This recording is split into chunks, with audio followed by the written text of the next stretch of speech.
Last night's ruling was extremely disappointing.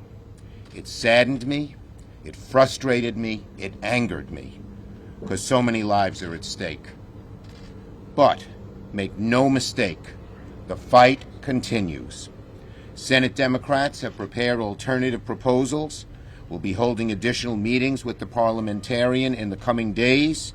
I've worked very closely with my colleagues, including Chairman of the Judiciary Committee, Senator Durbin, as well as our four Latino senators, Padilla, Menendez, Lujan, and Cortez Masto, and we're going to continue our fight with the best options available to provide immigrants with a chance of obtaining lawful residence.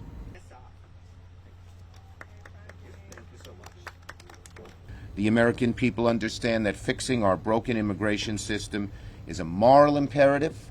It's also an economic imperative because immigrants are so important to our economy. Talk about shortage of workers. One of the main reasons is how Trump cut back on immigrants, both documented and undocumented. Immigration reform has been one of the most important causes of my time in the Senate. I will not stop fighting to achieve it. Very much.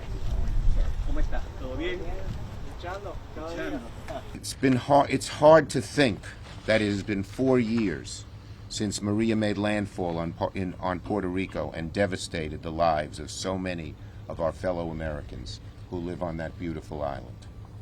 This was one of the worst natural disasters in American history. Today our thoughts are with the Puerto Rican families who lost a loved one in the aftermath of the storm. Hurricane Maria brought unimaginable pain and suffering to the people of Puerto Rico. Sadly, much of it is as a result of the deliberate delayed response of the Trump administration. Good afternoon. Thank you, everybody, for coming here on this. We're working very, very hard. Everyone here knows that's the least we could do is get the aid that Puerto Rico is entitled to. These funds will currently rebuild homes and schools and hospitals.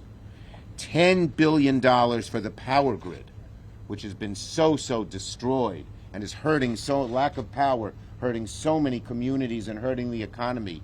Now we will build it back bigger, better than ever, and resilient. Incomparable, and for the people of Puerto Rico. But then I also have a message to the Biden administration, and in particular to FEMA. FEMA, you got to do better than what you're doing today. Yesterday, the excuse was Donald Trump, but today you are sitting in that agency, and you got to do better to help the local government expedite all the projects that have been approved. And 4 years later, they're still dealing with the bureaucracy.